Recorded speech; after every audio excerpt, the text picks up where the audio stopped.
Hello everybody, this is Llodg, and today I get to talk about the Final Fantasy XVI demo that just released for the PlayStation 5. Before I get into talking about the demo, I thought I would give a little background on what Final Fantasy games I've previously played, and honestly it's not as many as I would have liked. The first Final Fantasy game I played was the original Final Fantasy VII, and so far it's stayed my favorite Final Fantasy game I've played as of now. Next was 6, and then 10, and that's all the mainline games that I've completely finished as of now. It's weird to think, by being more 7 games than mainline games, I have started 1, 9, 14, and 15, but I honestly haven't gone far at all. Maybe I should change that in the future. Also, as some of you may know, Final Fantasy XVI has a combat designer who worked on Devil May Cry 5 and Dragon's Dogma, and if you've seen some of my Bayonetta reviews, then you know how much I love this type of gameplay, so I was fairly excited for this game, even if it was kinda different. And other than reacting to this trailer last year, I have been dodging the trailers throughout the year to go in as blind as possible. Also, if you have a PS5, I'm just gonna say, please play the demo for yourself. It's about the first 2 hours of the game, and even has a challenge type mode to play more of the combat, and I just think you'll enjoy it a lot if you play it, and you won't get spoiled from me. So with that, let's get into the demo.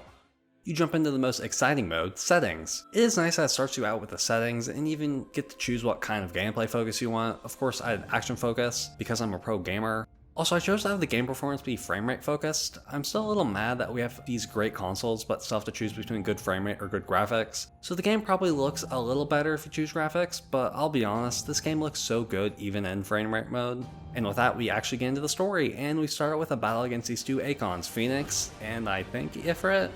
Anyway, we get to actually control Phoenix as Ifrit is chasing us down. Once Ifrit catches up with Phoenix and takes the final strike, we zoom out and actually see that's just a campfire in Clive's eye. And Clive is going to be the main character that we control throughout the game. So us four are going after the Shiva Dominant. Also, from here on out, I'll probably be a little vague about the story. For one, it's the start of the game, and I don't have the context to really know what's going on. And two, there's just a lot, and if I talk about it all in this video, it's going to be 2 hours long just for the story, and I don't want to do that. Also, everyone here has this mark on their face. I don't know, it probably doesn't mean anything important. So we walk out and see the front lines of the battlefield that is taking place. Also, I just want to say that the environment, even though it's just a lot of rocks, looks very nice. Anyway, as the battle continues, our group keeps talking about the dominants and how powerful they are. Then we cut to a meeting taking place with a lot of characters who don't show up for the rest of the demo. The only one whose name I remember is Benedicta, and I don't think I'm saying your name right. Anyway, they talk about more stuff that goes over my head, and this guy's just huge. I mean, look at him. He's like twice the size of this regular sized man. Are there like giants or something in this game? Oh, there are giants. Anyway, we get to see a battle between Shiva and Titan, and I gotta say, it looks spectacular. Here we see how powerful the dominants can be. Even being on the outskirts of the battlefield, we still feel the effects. Also, Clive does this like episode 1 force speed dodge, which is pretty cool. Sadly though, our friend Biast gets crushed by a falling boulder, and we also get knocked out and have a flashback from 13 years ago. Here we see a younger Clive at I think 15 years old, which would make him like 28 in the last section.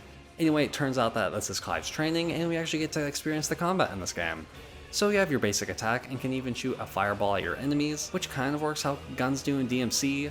You can of course evade, and in this game, if you evade at the correct time, you can get a precision dodge, and it works similarly to how Witch Time works in Bayonetta, where the enemy slows down and you can get your free hits in. It's pretty nice to get the precision dodges, which I'm happy about since Witch Time is like one of my favorite gameplay mechanics in Bayonetta.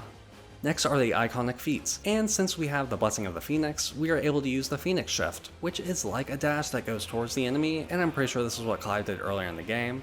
And this move can be pretty fun to use, especially later when you can use these finishing moves on enemies with it. It feels just as good as ripping out spines in Metal Gear Rising.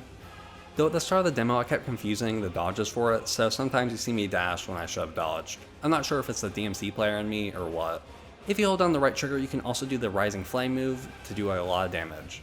Lastly, you can use potions and other items with the D-pad, and it's weird that this game only lets you hold like 4 potions at once. I guess for balancing and stuff, but it's pretty sad that I can't hold 99 potions anymore. You can also stagger enemies once you get their stagger bar down, and this allows you to just wail on the enemies without any repercussions. I'll talk more in depth about my thoughts on the combat later, but at least from the small combat section that were in the demo, I gotta say that I absolutely love the combat in this game, and I need to see how far it will go, especially since there are more abilities you can get like in DMC and Bayonetta.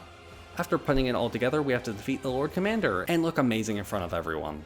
Some of the people who were watching were Joshua, our younger brother, and Jill. I'm not exactly sure her relation to Clive, she may just be like another royal or something.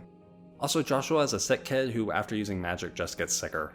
Joshua and Clive are both the sons of the current ruler, and their mother and father just arrived back. And here we meet their mother, and she definitely prefers Joshua over Clive, and that is because Joshua was born of the Phoenix and Clive wasn't. Also, look at this look she gives to Clive after she says good day. Good day to you, Mother.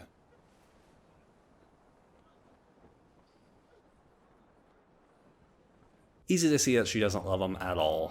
Their father arrives on a white chocobo, and he looks just as cool. Also, we see Torgal as a puppy, and he is just so cute. Clive's father tells him there's a war coming and to meet him in the throne room. Along the way, we see another person with that marking on their face and see how good of a person Clive is. And here we make it to the throne room, where we see Clive's father actually be a cool person, unlike his mother. He tells us that we need Joshua to finally awaken the Phoenix, and while they're moving towards the gate to do it, we will clear out the marsh and meet up with him later.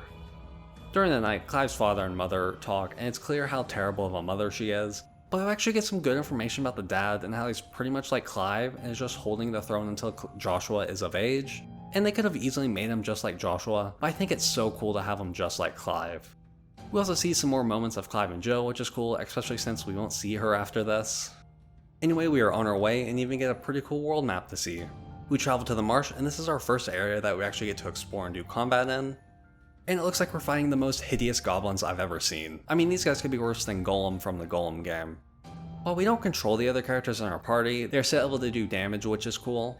I think I would have preferred a Final Fantasy VII Remake way of switching between the party members, but honestly, keeping it simple with just Clive is probably the way to go. So we go and fight goblins and explore the marsh, until we come upon this goblin leader, and with his horn he summons millions of goblins. It'll take us forever to defeat them, and we did it.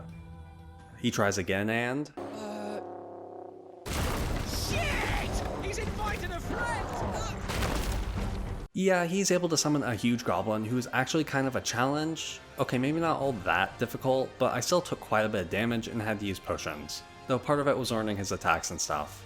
After a hard-fought battle, we slayed Gigas, and chased down the goblin leader, though if Clive had better aim with his fireballs, we wouldn't need to chase after him. Before we could take the goblin down, Amorble does it himself, and I'm pretty sure I remember these guys being real annoying in Final Fantasy X, though as far as this boss fight goes, there was nothing too annoying, though it does introduce a new mechanic for boss fights being cinematic strikes and dodges. Basically, they're quick time events during the boss fight to either dodge or instantly stagger the boss. While they are cool, I will say it's kind of weird to have them in the middle of a cool boss fight, especially the strikes when the same thing happens multiple times per fight. Though I'm just glad it isn't like Bayonetta 1's quick time events that went by so fast and instantly killed you if you messed up. Though I would have liked them to have some sort of time when you could press it for a better result or something. I think that would have made them a bit more interesting. Anyway, we defeat the Morble and continue to join back with the rest of the gang at Phoenix Gate. We get to see the soldiers at dinner, which is kind of a cool scene that I feel like would have been perfect in Final Fantasy VI. Joshua leaves them and joins Clive outside. Also, Torgal somehow followed us all the way here. This is why he's the best puppy. Joshua and Clive have a conversation about duty and all that stuff. And then later, into the night, supplies from the capital come to Phoenix Gate. Spare a barrel for the boys on duty, eh? What in the... Yeah, as it turns out, this caravan are actually intent on invading Phoenix Gate. We then cut to Joshua and learn that the castle is under attack, and we actually get to play as Joshua. Since he is a sick kid, he can't attack like Clive can, but he's still able to shoot fireballs at enemies with relative ease. He's also able to use Karaga, but since we never got hit, I never had to use it. After going through the castle and finding many soldiers, we find Tyler injured. Luckily, Joshua is able to use his magic to heal him.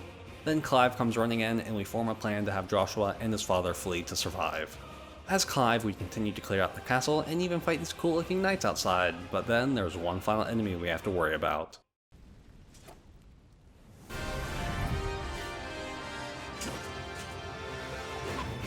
Clive, look out!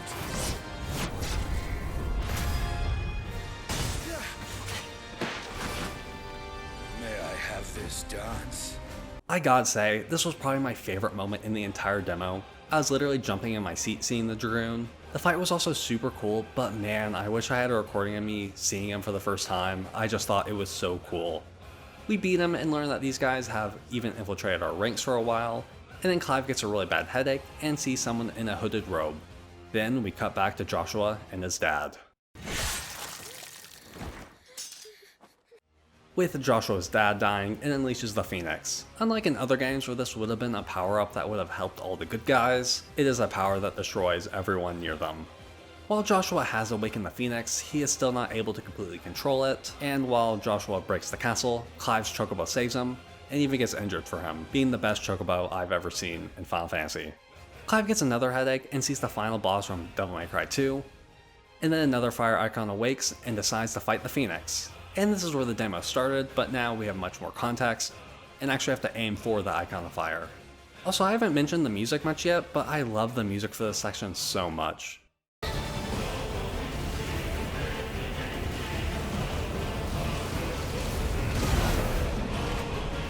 There are also cinematic strikes and dodges during this section as well, but since it's like a rail shooter, I feel like they fit much better. But yeah, this fight is just so good, I'm not sure exactly what to say. I'm sure it looks better in graphics mode, but it still looks pretty good in frame rate mode.